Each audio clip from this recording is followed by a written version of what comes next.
UR Sports' content in one convenient place. Aha! Why, I know where. Skedaddle over to WNURsports.com, your online hub for everything WNUR Sports. How bodacious! What might one encounter in this magical digital destination? Updated broadcast schedules, social media posts, articles, and everything your heart desires. So head over to WNURsports.com and find happiness.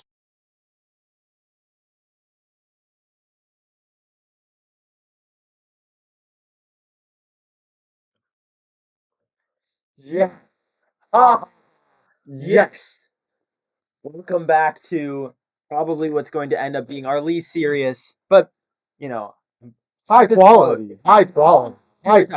you know what, episode of Obscure Ballers.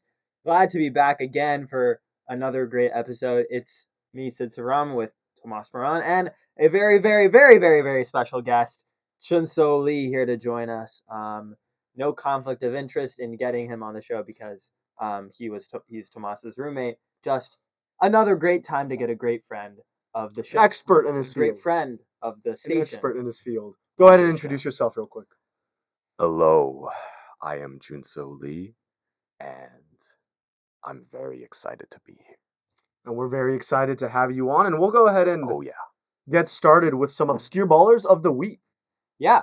So as always, these are just a whip around segment about the best obscure ballers to go off this week. And I just kind of want to start off with someone who's not maybe just my obscure baller of the week, but maybe my obscure baller of the year, right? Yeah. And that is David Rodriguez, or David. I'm not sure how to pronounce, but a Mexican American forward for Atletico Ottawa in the Canadian Premier League. And Canada has had their fair share of strife in the club league game. Haven't had a straight league for decades and decades and decades. They're trying to get off the ground with the Canadian Premier League, and last weekend might have been the biggest highlight probably in the league's history. All right. It's Atletico Ottawa playing in the Canadian Premier League playoff finals in pelting snow. All right. There are like 6 inches probably of snow on the ground. They've got shovelers actively going around, like shoveling the field as the game's going on. One of the goalkeepers picks up a shovel in the middle of the game just to shovel the penalty spot, right? And then he runs off and drops off the shovel. Baller. But David Rodriguez scored probably the best. I mean, I would gotta imagine it's a Puskas award nominee this year, if not a winner. But in the pelting snow, zero visibility, he hits a bicycle kick off the top of the bar to put Atletico Ottawa up, and then he scores another golazo on the other end, I think in extra time, to win Atletico the Canadian Premier League. Unbelievable, exactly right up our alley. When I saw that, I was like, wow, yes, Yes. Fantastic. Keeping it in the realm of soccer, it's another FIFA window this weekend, which means that we've been watching quite a bit of some international football or soccer. And, World Cup qualifiers, they're starting to really wind down. You're getting to the final stretch. I mean, South America's already done. Oceania's already done. But you've really got, the other confederations. And there's some strange stuff happening. Like, look at CONCACAF. As of now, there's still a game left. Suriname and Curacao would be qualifying directly to the World Cup. True titans of soccer. The Democratic Republic of the Congo defeated Nigeria today on penalties to qualify to the Intercontinental Playoff. I mean, just tons of amazing stories. But someone and a team that I'd really like to hone in on is the Republic of Ireland. Okay, Ireland, who they have not qualified since 2002. And they had to win both games this weekend to make it to the playoff. They had Portugal at home and Hungary away. They defeated Cristiano Ronaldo's Portugal 2-0 at home. Ronaldo got a red card in that game, by the way. Irish fans telling him to cry as he exited the pitch. And then afterwards, they went to Budapest to play against a very strong Hungarian team with tons of talent. And they had to win. They had to win, or there was no other way. They were going to leapfrog Hungary in the standings. And they won 3-2 in a stoppage time goal. And here's the really impressive part of all of this. One Irish player scored every single goal for Ireland this weekend. Troy Parrott, the 23-year-old from AZ Alkmaar. He, grew up playing in Ireland and then went over to Tottenham as a youngster. Now playing in the Netherlands, 23 years old, very young. Not a lot of people in international football had heard of Troy Parrott before, but they will now because, I mean, a hat trick on the road against Hungary, a brace against Portugal, sending your nation to the UEFA playoffs specifically, which Italy is also going to be in, by the way, after losing 4-1 to Norway today. Absolutely fantastic stuff from Parrott, and Ireland still alive, looking to make it back to the elusive World Cup. But anyways, no, I am so looking forward to the U.S. getting grouped by boy. Ireland, Cape Verde, and Uzbekistan. Yeah. Anyways, we'll so USA getting a win though against Paraguay, 2-1, worth mentioning. But we'll send it over to Junseo. I love David Rodriguez and Troy Parrott as much as the next guy, but I don't think they have anything on Subum Lee, class of 1999, the class of biology at Seoul National University, and captain of the 1998 Seoul National University Billiards Club. I had the honor of personally playing pool, 8-ball against this man in couple months ago, and I personally, after being defeated by him, received a call just a few days ago from this man Subum Lee, and he told call from the illustrious. And he told me, you gotta lock in on classes, son, because he is my father. He is my father. To be clear, I should have mentioned that from the beginning. And he said, son, you gotta lock in at the college. And I was like, father, I'm doing well in my classes. I'm in extracurriculars. And he told me, no, you are not on the Northwestern University Billiards Club. And so I decided to join that 2 days ago by filling out a form. I hope Ken Wang lets me in, but yes, Subum Lee, champion of the Seoul National University Billiards. We're looking forward to you following him in his footsteps. Yes. And one day beating him at pool. Yes, hopefully this winter break. That's what they're saying. They're saying that Shinso's been in the pool lab, quite a bit lately. At some strange hours. I've been a practice dummy many a time. Oh yeah. SMQ, the Theater of Dreams. But anyways, we'll move on to our next segment, which is the deep dive, as always. So we have our guests kind of go into some sports topic that they're passionate about, that they really want to talk about, something to get off their chest, yap a little bit about. Junseo, I understand that you have something on the track for us with Formula One. Yes, on the track indeed. I am not the biggest sports fan, you guys may know, but if there's one sport that I absolutely love and have grown to enjoy more than any other thing in my life is Formula One. And today I'm going to explain to you exactly why I believe that Formula One is the ultimate gateway sport to get into sports. For the average person who has probably spent most of their life studying, doing math and reading books, they don't really care too much about football or the Super Bowl besides the halftime show. For those kinds of people, I believe that Formula One is the ultimate gateway sport. And why is that? And it's because, right, it's so simple. You see a bunch of cars going around the track, and the faster car goes faster than the slower car. And, I didn't think of it that way. Exactly. And that's why you just choose the fastest car. In my case, the orange one. And I say, that's my favorite team. No, but seriously, the fact that there are only 10 teams and only 20 drivers total, I feel like that gives you so much more of a, personal twist in things where, you get to see all of these people, right? I know for the Instagram post for this Obscure Ballers episode, you guys have Lando Norris, and the post that made me choose him as my favorite driver in between the McLaren duo, between Oscar Piastri and Lando Norris, his Vogue photo shoot. Things like that can only happen in F1, I think, because you get to know these drivers so personally. You get to see their individual Instagrams. I tried to get into basketball. I tried to get into football, but I think that just so many teams, so many games constantly, and it's only a 1v1. Other than the Cats. Other than the Cats. I do care about the Cats. But, just the fact that there are so many teams, there's so many choices, so many options, I feel like. And every single day I would have to tune in on one game. There's so much to follow. It's overwhelming. Exactly. Overwhelming. I don't, I may know who Michael Jordan is or LeBron James, but I don't necessarily know who Josh Giddey is or but you do know. And then we are.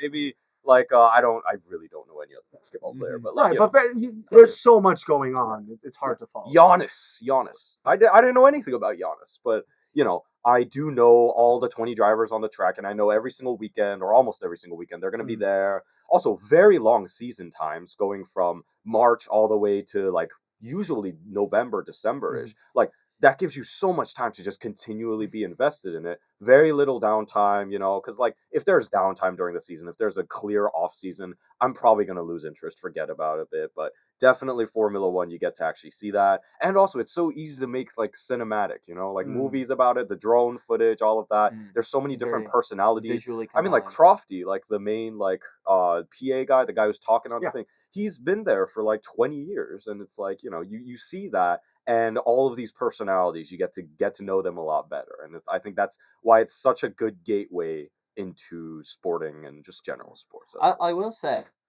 when I was little Siddharth, the first sport that I ever got into was NASCAR. Because I don't know how. I was living in Shreveport, Louisiana, at the age of like 6, and I think just one random night, I think somehow I was flipping through the cable channels. I don't know how I knew how to operate a remote, but I put it on like a NASCAR race, and suddenly I was into NASCAR, right? Like I don't know what it is about it, but like just like cargo fast, it's a very simple.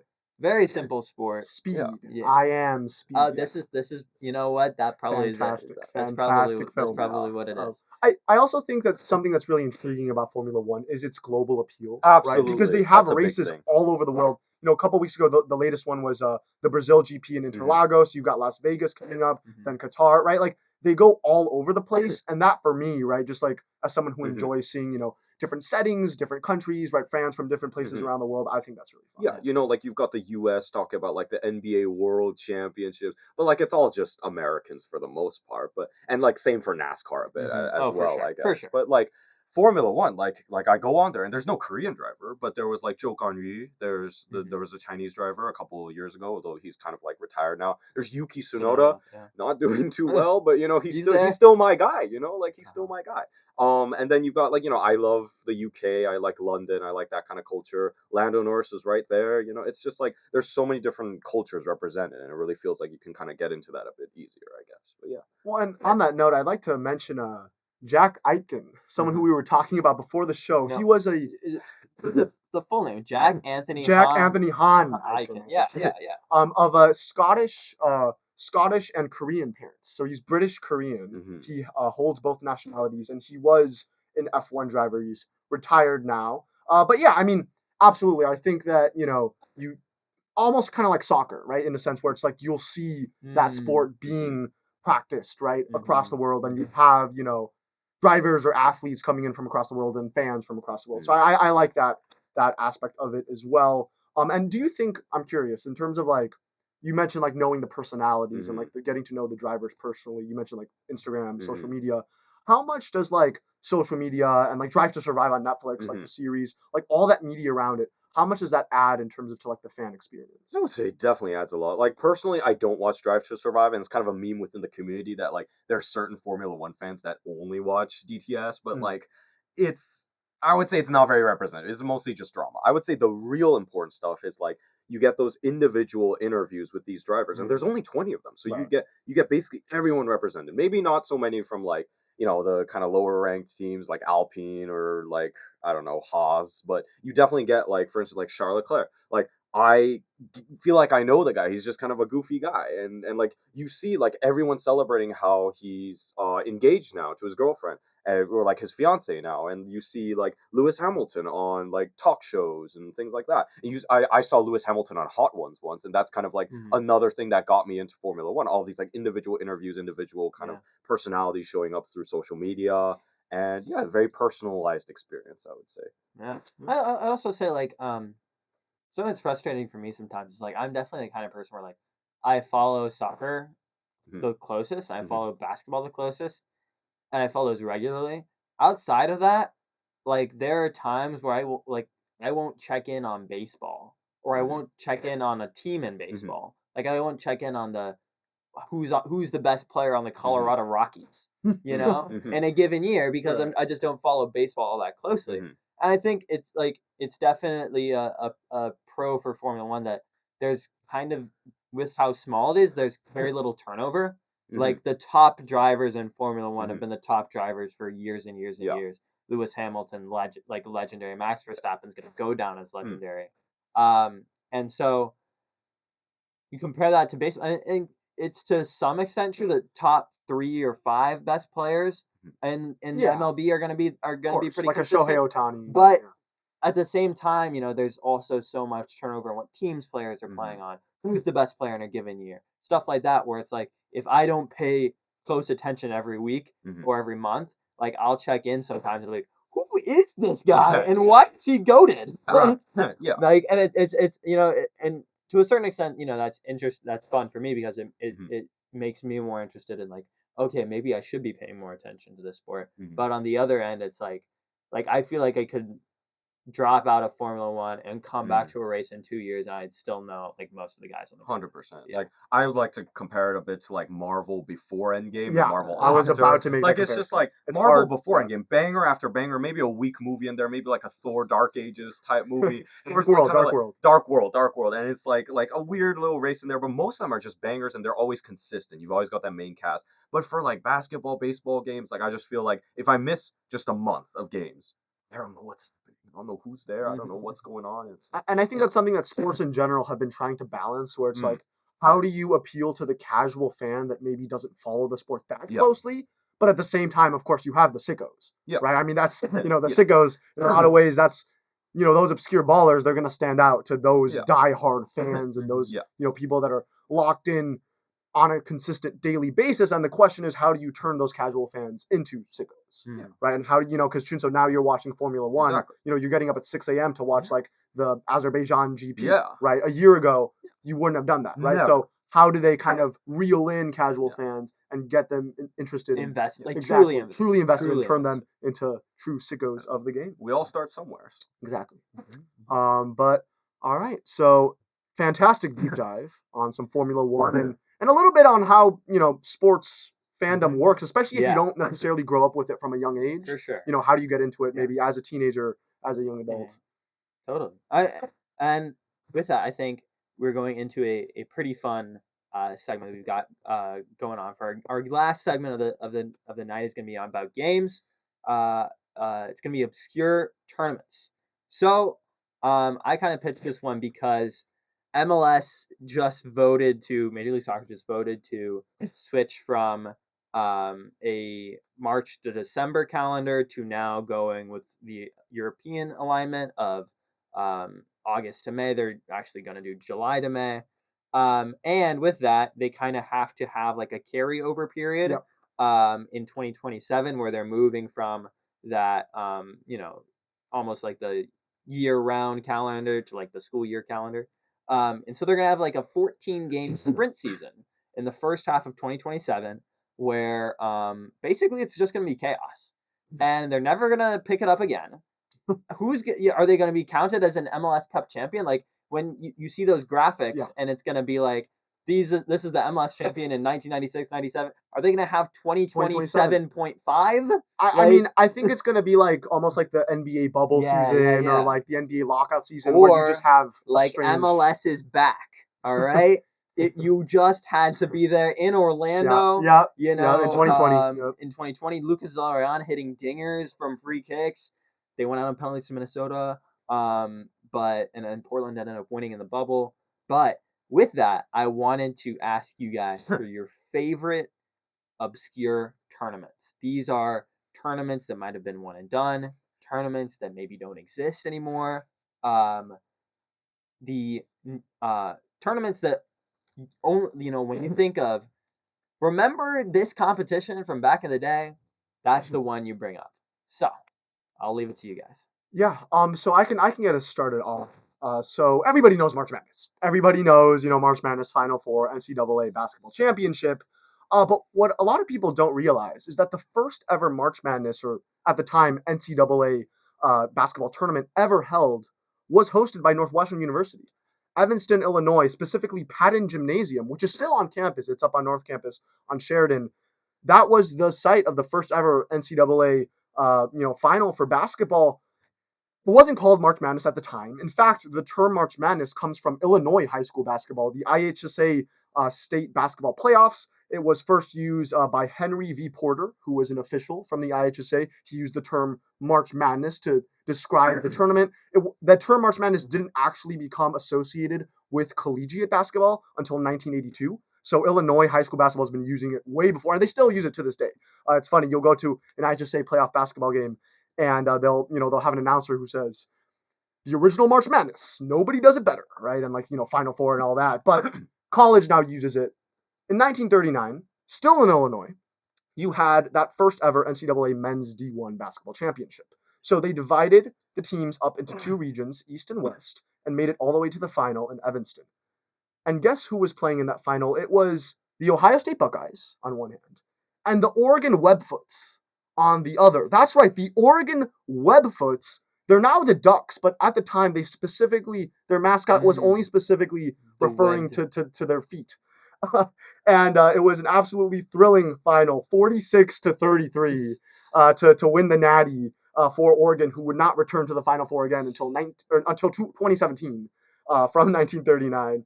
And yeah, I just think that it's a piece of college basketball history that is almost never referred to. The fact that, if you were to walk literally 15 minutes from where we're sitting right now, you would find the site of the first ever March Madness Final Four. And it's something I feel like the people just completely, people discount Northwestern in sports for a lot of things, but I guess they don't discount how Northwestern is immensely important in terms of the history of college sports in America, and the development of college sports, especially with the formation of Big Ten. Again, something you just walk past every day. Yeah. Right. Shout out Dutch Longboard. Mm-hmm. But anyways, we will now move it over to Junseo. Go ahead. All right. All this talk about tournaments, but all that reminds me of the UA Sports Festival, the Chunin exams, the Shumatsu no Valkyrie, Record of Ragnarok. These are the tournaments that matter to me personally, right? And I don't know if people have caught the drift by now, but I'm talking about manga and anime. This is my segment now. Basically, I would like to talk about my favorite anime of all time, One Piece, and the Davy back fights from the Long Ring Long Land arc, where this guy named Foxy meets the One Piece crew, the Straw Hat Pirates, and he challenges them to a Davy back fight. And what this is a unique tournament-style arc in which you fight in games, and whoever wins gets to take 1, 2, 3, or even more crewmates from the other. And now, when this is introduced inside of One Piece, it's incredibly unserious, because this guy Foxy has a very insignificant power. His power is to freeze people for 2 seconds. Okay. And that's it. And he uses that incredibly. It is incredible writing to see how this Davy back fight is even made entertaining, is even made somewhat suspenseful. And Luffy at one point, the main character of One Piece, almost loses all of his crew members. He almost loses Robin and Chopper. They all get frozen. They all get frozen, and then they all get taken away by Foxy because they keep losing the Davy back fights. And now this entire arc is almost considered this filler arc that doesn't actually matter. But later on, you actually realize that the Davy back fight was the exact same tactic that was used to create one of the most legendary, the most infamous, the most evil pirate crews of all time, the Rox D. Zebek pirate crew. And so you see... Electric. These crews, they're like teams. Yes, right? They're teams, exactly. That's how you should think of them as sports fans, right? They're teams, and there's all this kind of camaraderie between these teams, and you're always rooting for your favorite team. You're always rooting for the Straw Hat Pirates. But later on in the story, it gets revealed that the Davy back fight is one of the most important things in the world, because that was used by legendary pirate Davy D. Jones, who is the greatest, most legendary pirate of all time, up there with Emu and up there with Joy Boy, people like that. And legends, it's just legend. It's actually incredible. And so that is probably my favorite tournament arc of all time, where Luffy, he wins back all of his crewmates, and then he has to go fight Iceman, and it's crazy. But, yeah, I mean, it was crazy because I was there, and I don't know where I was going with that one. Tournament works, right? The way it functions, right? Yeah. It's essentially similar to a March Madness kind of format where you go up, 1v1 if it's a fight or something along those lines, or team versus team, and then you lose, you get eliminated. Yeah. Although in this case, you get frozen and captured, right? But and then Luffy, he kind of has to go on a underdog kind of, come from behind win, stacking up those wins. So in a lot of ways, these tournament arcs, right, kind of mirror what a tournament looks like. Yeah. In sports. It almost makes me think of even in Pokemon, right? Where you have to go, and you have to go into a tournament, right? And it's literally a bracket. Exactly. Right? And you just have to make it through the bracket to win. And it's such a common trope in anime and manga where you just have all of your favorite characters just going at it, just fighting constantly. And these are some of the most popular arcs. It's such a big trope inside of all anime and manga and things like that, because you get to see them just fights, no talking, no friendship, no jutsu, nothing like that, just fights. And that, it's just such a good trope. It's always the fan favorite arc. It's amazing. Yeah, and it's like sports. And the other thing too, I was thinking about it when you were talking about Pokemon. Can you imagine if sports were formatted like gym battles? You imagine the SFP or the Big Ten was you had to go visit Ohio State and play them and beat them. And you become the gym leader. Yeah. And then everyone has to play you until someone beats you. And it would just, I don't know, that would be it wouldn't work at all, but it's a concept to think about. I mean, there's kind of the unofficial world champion of soccer, where it's the whoever wins the World Cup, then whoever beats them, even if it's a friendly, they become the champion. And it's not an official thing, it's not a formal thing, but people keep track of it in terms of who's they've been keeping the world champion since the beginning of time. Right. And it's similar to, in boxing, that's how it works. Right? In boxing, if you challenge the current champion and you win that bout, you are then the world champion, right? And you're the world champion until someone takes you down, right? So in a lot of ways, and in anime too, it's like fights, literal fights. So it is like boxing. It's kind of like boxing with a mix of a March Madness bracket. Is how I would put it.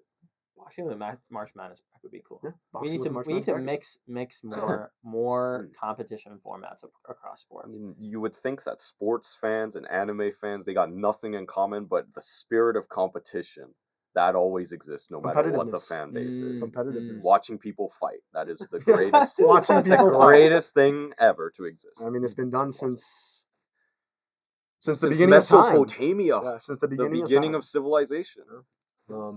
Well, I mean, I was going to do a quick little shout out for the rivalry cups in MLS just because of how stupid they are. What you know about the Brimstone Cup? Yeah, exactly. So what you know about the Brimstone Cup? So in the mid 2010s, MLS decided that they didn't have enough competitiveness. Speaking of which, in their league, which is why they made all of these basically Mickey Mouse trophies, for different teams to play against each other in a so-called rivalry. Basically, whenever they played each other home and home, they would go at it, and whoever won more points on the aggregate over the season would get a physical trophy. There is a real trophy called the Trillium Cup that the Columbus Crew or Toronto FC is theoretically supposed to get, depending on who wins the series over the regular season. Yeah. They haven't given it out in 4 years because nobody. But bring back the Trillium Cup. All right, it harkens back to an era of MLS that was just that didn't care about how it was perceived and just did random gimmicks just to see what would happen. Yeah, it was an era, I think, of experimentation that I think we've lost. And I just want to say, revive the Trillium Cup as our last note on the show for this week. Well, with that being said, thank you very much to Junseo Lee for joining us today. Thank you for having me, gang. On this episode of Obscure Ballers, for Sid Sivaraman, I'm Tomas Moran. Remember to stay sicko out there, and we'll be back next week with another episode.